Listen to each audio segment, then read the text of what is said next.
ఈరోజు మనం తెలుసుకోబోయే సబ్జెక్ట్ ఏమంటే ఈ శ్రీకృష్ణ భగవాను ఉంటాడు కదా, ఆ శ్రీకృష్ణ భగవాను యొక్క పిల్లలు ఉన్నారు. వాళ్ళ గురించి చాలామందికి తెలియదు. శ్రీకృష్ణుడికి కొడుకు కూతురు వీరందరూ ఉన్నారా? అవును, ఉన్నారు. దాన్నే మనం ఇప్పుడు తెలుసుకోబోతున్నాం. హిందువులు ఎక్కువగా ఆరాధించే దేవుడు శ్రీకృష్ణుడు ప్రధాన పాత్ర పోషించిన వాడు. దశావతారాల్లో ఒకరుగా ఉంటున్నారు. చిన్ని కృష్ణుడు, ఆయన ఆలైల కృష్ణుడు అంటారు, లడ్డు గోపాల్ అంటారు. భారతదేశంలో మాత్రమే కాకుండా ప్రపంచవ్యాప్తంగా పూజలు అందుకుంటారు. ఆయన జీవితం చాలా ఆసక్తికరంగా ఉంటుంది. కన్నయ్య చిన్నప్పుడు ఎంతో చలాకీగా ఉండేవాడు. పెద్దయ్యాక మహాభారతంలో ముఖ్యమైనటువంటి పాత్ర పోషించింది ఎవరంటే అది శ్రీకృష్ణ భగవానుడే. అర్జునుడికి గీతోపదేశం చేశాడు. శ్రీకృష్ణుడు చాలా పెద్ద కుటుంబం ఉందండి. భగవద్గీత అనే ఒక మహత్తరమైనటువంటి సబ్జెక్ట్ని మనకు అందించినటువంటి ఒక మహానుభావుడు. ఈ కుటుంబం ఎంత పెద్దది అంటే జగమంత కుటుంబం నాది అంటారు చూస్తారా, అలాంటి జగమంత కుటుంబం ఆయనది. కానీ ఆయనకంటూ ఒక వ్యక్తిగతమైనటువంటి ఒక కుటుంబం కూడా ఉంది. శ్రీకృష్ణుడు రుక్మిణి, సత్యభామ, జాంబవతి, కాళింద, మిత్రవింద, నాగ్నజితి, భద్ర, లక్ష్మణ అని 8 మందిని వివాహం చేసుకున్నారు వారు. వీరిలో ప్రతి ఒక్కరితో వారికి పిల్లలు, ప్రతి ఒక్కరికి కూడా పిల్లలు ఉన్నారు. శ్రీకృష్ణ భగవానికి కొడుకులు కూతుర్లు కూడా ఉన్నారు. వారు ఎవరు అంటే వీళ్ళందరూ కూడా హిందూ పురాణాల్లో చాలా ముఖ్యమైనటువంటి పాత్ర పోషించిన వారే అని మనం తెలుసుకోవాలి. ముందు వారి కుమారులు ఎవరెవరని తెలుసుకుందాం. ప్రద్యుమ్నుడు. ఈ ప్రద్యుమ్నుడు శ్రీకృష్ణుడు రుక్మిణీదేవికి కలిగిన సంతానం. అతడు చాలా ధైర్యవంతుడు, తెలివైనవాడు. ప్రద్యుమ్నుడు రాక్షసుడు సంబాసురుని అపహరించాడు, కానీ శ్రీకృష్ణుడు అతన్ని కాపాడుతాడు. ఆ తర్వాత ప్రద్యుమ్నుడు సంబాసురుని సంహరిస్తాడు.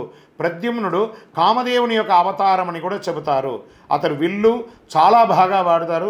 యుద్ధ విద్యలో కూడా ప్రావీణ్యం సాధిస్తారు. ప్రద్యుమ్నుడు పాండవుల కొడుకులకు అభిమన్యుడికి యుద్ధం చేయడం ఎలాగో నేర్పించిన వాడు. శ్రీకృష్ణుని యొక్క ఇంకొక కుమారుని యొక్క పేరు కృతవర్మ. కృతవర్మ యాదవ యోధుడు, సైన్యాధ్యక్షుడు. ఈయన కృష్ణుని సమకాలికుడు అని కూడా చెప్తాడు. కృతవర్మ శ్రీకృష్ణుడికి మన బయలాజికల్ సన్ కాదు, ఆత్మబంధువుగా ఉన్నటువంటి, కానీ శ్రీకృష్ణుడు అతని కొడుకులాగే చూసుకుంటుంటాడు. కృతవర్మ మహాభారత యుద్ధంలో పాండవులకు సహాయం చేస్తాడు. అతడు చాలా ధర్మం గలవాడు, చాలా ధైర్యవంతుడు.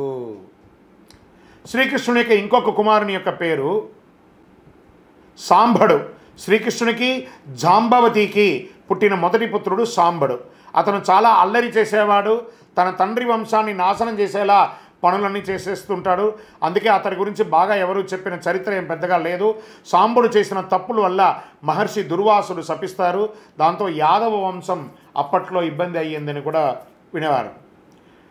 ఇక శ్రీకృష్ణుడికి మనవడు, కొడుకులు అయ్యారు కదా, ఇప్పుడు మనవడు అనిరుద్ధ పేరు.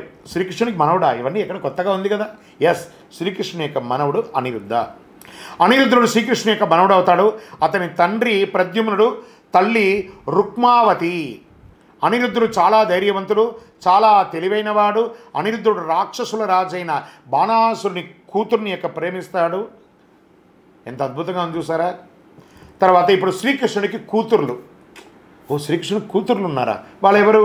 వారి పేర్లు మనం తెలుసుకుంటాం.